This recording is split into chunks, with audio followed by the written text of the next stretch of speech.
Bismillahirrahmanirrahim. Dear students, Assalamu alaikum. Today we are going to discuss about Muslim period.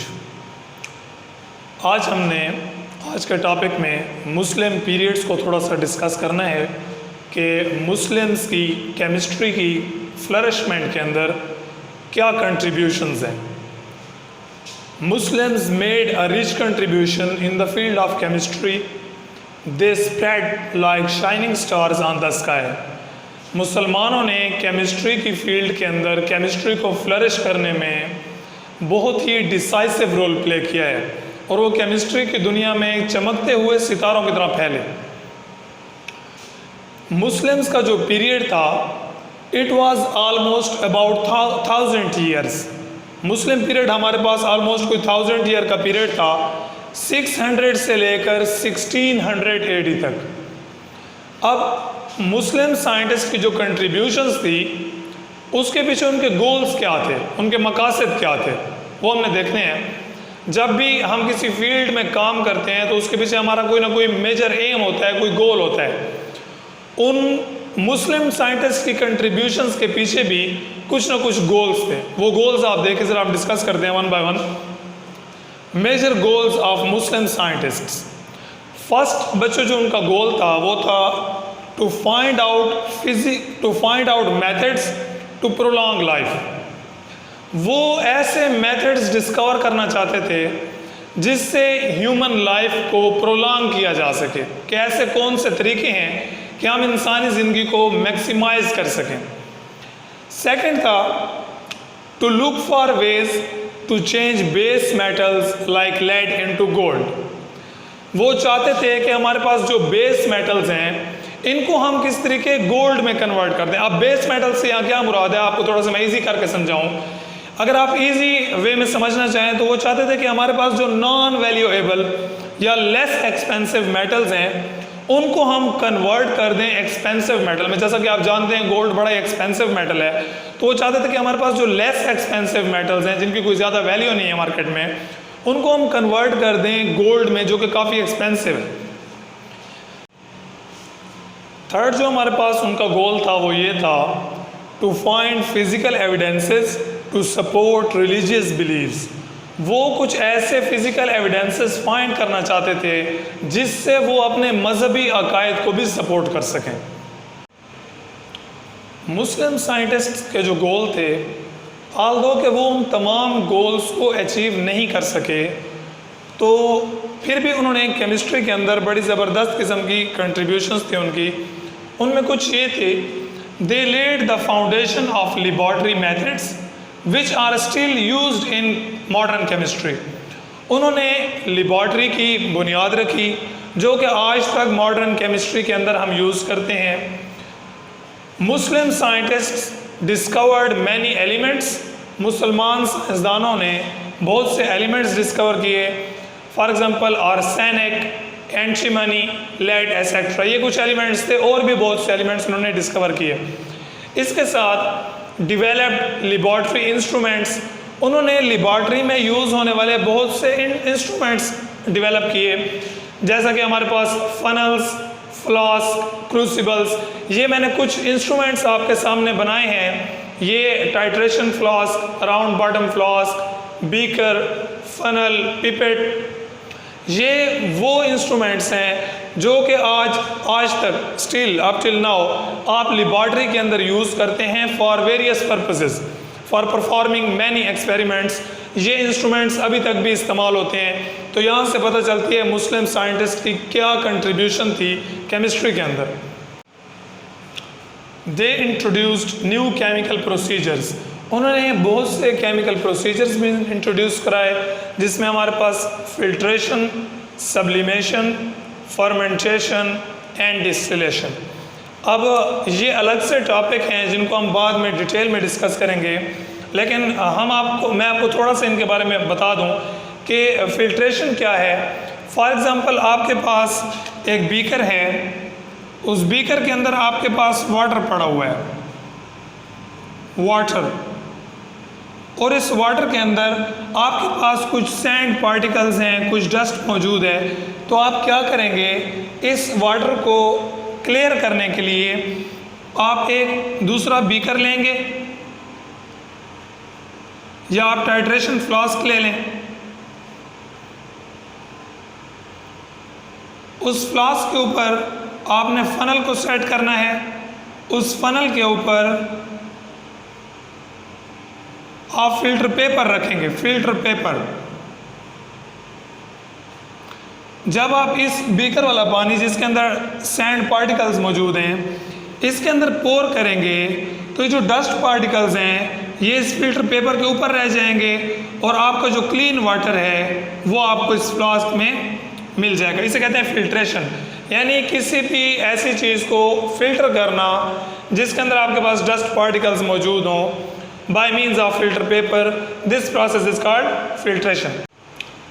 Sublimation हमारे पास क्या process है? Sublimation वो process है जिसमें आप किसी सॉलिड मैटर को हीट करते हैं, वो सॉलिड फॉर्म से डायरेक्टली कन्वर्ट हो जाता है गैशियस फॉर्म में, लिक्विड फॉर्म में नहीं जाएगा, सॉलिड से डायरेक्टली गैशियस फॉर्म में जाएगा। इसके हमारे पास एग्जांपल है आयोडीन। आयोडीन आपके पास सॉलिड फॉर्म में पाया जाता है, जब आप उसको हीट करते हैं तो उससे आपके पास आयोडीन वेपर्स बनते हैं, गैशियस फॉर्म में जाता है, और जब आप दोबारा उससे कूल करेंगे तो दोबारा गैशियस फॉर्म से दोबारा सॉलिड फॉर्म में आ जाएगा। तो इस प्रोसेस को हम कहते हैं सब्लिमेशन। थर्ड प्रोसेस है फर्मेंटेशन। फर्मेंटेशन वो प्रोसेस है जिसमें आप लार्ज मॉलिक्यूल्स, जो बड़े बड़े मैक्रो मॉलिक्यूल्स हैं, उनकी ब्रेक डाउन करते हैं और उनको कन्वर्ट करते हैं स्मॉलर मॉलिक्यूल्स में bye the action of enzymes.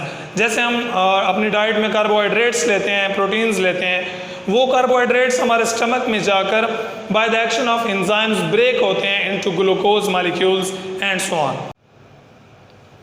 Distillation हमारे पास एक प्योरीफिकेशन टेक्निक है जिसमें आप एक लिक्विड को बॉयल करते हैं, वो कन्वर्ट होता है गैशियस स्टेट में, और दोबारा आप उसे कूल डाउन करेंगे, वो दोबारा गैशियस स्टेट से लिक्विड स्टेट में जाएगा तो आपका लिक्विड प्योरीफाई हो जाएगा। अगर उसके अंदर पहले कोई और चीज़ मौजूद थी तो अब ये बॉइलिंग पॉइंट के बेस पर आपने इसको सेपरेट कर लिया। ये एक प्योरीफिकेशन टेक्निक है, इसको आगे जाकर हम फर्दर डिटेल में डिस्कस करेंगे। तो मुस्लिम साइंटिस्ट ने बहुत से केमिकल प्रोसेसेस इंट्रोड्यूस करवाए और मुस्लिम साइंटिस्ट का ये period, this period of Muslim scientist was called period of alchemists. Muslim scientist के इस पीरियड को नाम दिया गया periods of alchemists. Dear students, we have discussed about Muslim period. Let's talk about Muslim scientists and their contributions. Our first scientist is Jabir ibn Hayyan, 721 to 803, his life period. Jabir ibn Hayyan is known as the father of chemistry. Jabir bin Hayyan को father of chemistry के नाम से भी जाना जाता है। अगर आपसे कोई पूछे कि फादर ऑफ केमिस्ट्री किसे कहते हैं तो आप इजीली बता सकते हैं कि Jabir ibn Hayyan is the father of chemistry. He was the first scientist who had well established laboratory. ये पहले साइंसदान थे जिनकी बड़ी ज़बरदस्त किस्म की एस्टेब्लिश्ड लेबॉर्ट्री थी अपनी, जिसके अंदर वो वेरियस एक्सपेरिमेंट परफॉर्म करते थे। He invented many experimental methods such as distillation, filtration, sublimation, etc. उन्होंने बहुत से एक्सपेरिमेंटल मेथड्स इंट्रोड्यूस किए, इन्वेंट किए, जिसमें हमारे पास डिस्टिलेशन है, फिल्ट्रेशन है और सब्लिमेशन है, जो कि हम ऑलरेडी डिस्कस कर चुके हैं। He prepared hydrochloric acid HCl, nitric acid HNO3 and white lead। उन्होंने हाइड्रोक्लोरिक एसिड, नाइट्रिक एसिड और वाइट लेड को प्रिपेयर किया। अब इसकी प्रिपरेशन के जो मेथड हैं वो एक अलग सा टॉपिक है, लेकिन आपकी इंफॉर्मेशन के लिए मैंने यहाँ कुछ यूजेस लिखे हैं। Uses of HCl, use of white lead and uses of nitric acid. Uses of HCl। HCl हमारे पास एसिड है और हम इसे कहाँ कहाँ पर इस्तेमाल करते हैं। First, it is used for cleaning pools. जैसे कि आपके पास डिफरेंट स्विमिंग पूल्स वगैरह होते हैं, उनके अंदर जर्मिसाइड्स को किल करने के लिए और उनको क्लीन करने के लिए हम HCl को यूज़ करते हैं। फॉर प्योरीफिकेशन ऑफ साल्ट, जो आप घर के अंदर टेबल साल्ट यूज़ करते हैं NaCl, उसको प्योरीफाई करने के लिए भी हम HCl को यूज़ करते हैं। इसके अलावा हम आते हैं uses of HNO3, nitric acid के यूजेस पर। तो नाइट्रिक एसिड को हम प्रोडक्शन ऑफ फर्टिलाइज़र्स, जो आप खादें वगैरह इस्तेमाल करते हैं अपनी क्रॉप्स की यील्ड को इंक्रीज़ करने के लिए, उन फर्टिलाइज़र्स की प्रोडक्शन में नाइट्रिक एसिड को हम यूज़ करते हैं। प्लास्टिक्स, मेकिंग प्लास्टिक्स, प्लास्टिक बनाने के अंदर HNO3 हम यूज़ करते हैं। मैन्युफैक्चर ऑफ डाइज, जो आपके पास डिफरेंट कलर्स होते हैं उनको बनाने के लिए भी आप HNO3 को यूज़ करते हैं। And last one is explosive, और जो आपके पास धमाका खेज मवाद वगैरह होते हैं, एक्सप्लोजिव्स होते हैं, उनकी प्रिपरेशन में भी आप नाइट्रिक एसिड को यूज़ करते हैं। इसके अलावा इसके और भी बहुत से यूजेस हैं। और वाइट लेड जो है इसको आप पेंट्स के अंदर एज अ पिगमेंट यूज़ करते हैं, ये आपके पास पेंट्स में यूज़ होता है। Now we come towards the second Muslim scientist, Muhammad ibn Zakariya al Razi. ये हमारे पास दूसरे साइंटिस्ट हैं। He was physician, chemist and philosopher. वो फिजिशियन भी थे, केमिस्ट भी थे और फिलासफर भी थे। ही रोड 26 बुक्स, उन्होंने ऑलमोस्ट 26 बुक्स लिखी हैं। His famous book was Al Asrar, उनकी जो मोस्ट फेमस बुक थी वो थी अल असरार। बच्चों एक पॉइंट आप याद रखें, ये वाला जो पॉइंट है ये अक्सर MCQs में भी आया करता है कि Al Asrar was the famous book of which scientist, तो ये आपने याद रखना है। He divide substances into living and non living origin, उन्होंने बहुत से सब्सटेंसेस को लिविंग और नॉन लिविंग ऑरिजिन में भी डिवाइड किया। And last one, he prepared alcohol bye fermentation, fermentation के प्रोसेस के थ्रू उन्होंने अल्कोहल को प्रिपेयर किया। अब ये एक पूरा प्रोसेस है कि अल्कोहल को हम फर्मेंटेशन से किस तरह प्रिपेयर करते हैं, तो वो एक अलग टॉपिक हो जाएगा। अल्कोहल आप जानते हैं, अल्कोहल को हम डिफरेंट मेडिसिन में भी यूज़ करते हैं और शराब के अंदर भी अल्कोहल यूज़ होता है। तो उन्होंने फर्मेंटेशन के प्रोसेस के थ्रू अल्कोहल भी प्रिपेयर किया। Our third Muslim scientist is Al-Biruni. Al-Biruni भी हमारे पास एक मुस्लिम साइंटिस्ट हैं। Major contributions in the field of physics, astronomy, metaphysics, mathematics, history. उन्होंने केमिस्ट्री के अलावा फ़िज़िक्स के अंदर, एस्ट्रोनॉमी जो हम कहते हैं माहिर फ़ल्कियात, सितारों का इल्म जो है उसके अंदर, हिस्ट्री के अंदर, मैथमेटिक्स में और मेटाफिज़िक्स में बड़ी ज़बरदस्त किस्म की कंट्रीब्यूशंस हैं उनकी। और इसके अलावा केमिस्ट्री में, in chemistry he determined the densities of substances, उन्होंने मुख्तलिफ़ चीज़ों की डेंसिटीज़ को मालूम किया था। डेंसिटी हमारे पास होती है density is equal to mass per unit volume, किसी भी चीज़ का यानी कोई चीज़ कितनी डेंसर है, फिलहाल आप ये समझें। तो उन्होंने डिफरेंट सब्सटेंसेस की डेंसिटीज़ को डिटरमाइन किया। और fourth Muslim scientist is Ibn Sina. Ibn Sina is generally known as Aristotle of the Muslim world. Ibn Sina को मुसलमान दुनिया में अरस्तु के नाम से भी जाना गया। कंट्रीब्यूट इन मैनी फील्ड्स, उन्होंने बहुत सी फील्ड्स में कंट्रीब्यूट किया, खिदमत अंजाम दी। First scientist who reject the idea that base metals can be converted into gold. अब इस पॉइंट को थोड़ा सा समझें। अभी हमने कुछ देर पहले बात की थी मुस्लिम पीरियड के अंदर कि मुस्लिम साइंटिस्ट की जो कंट्रीब्यूशंस थी उनमें उनके कुछ गोल्स थे। उन गोल्स में एक गोल ये भी था कि वो बेस मेटल्स को कन्वर्ट करना चाहते थे गोल्ड में। मींस जो लेस एक्सपेंसिव या नॉन वैल्यूएबल मेटल्स थे उनको वो कन्वर्ट करना चाहते थे वैल्यूएबल मेटल्स में या एक्सपेंसिव मेटल्स में।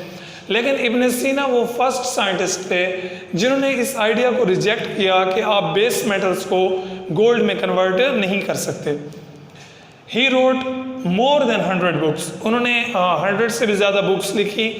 His books were taught in Europe for centuries, और उनकी किताबों को यूरोप के अंदर सदियों तक पढ़ा गया और उन्होंने जो नॉलेज प्रोवाइड किया था उससे उन्होंने फर्दर आगे जाकर डेवलपमेंट्स की। So dear students, it was all about the contributions of Muslim scientists in the field of chemistry.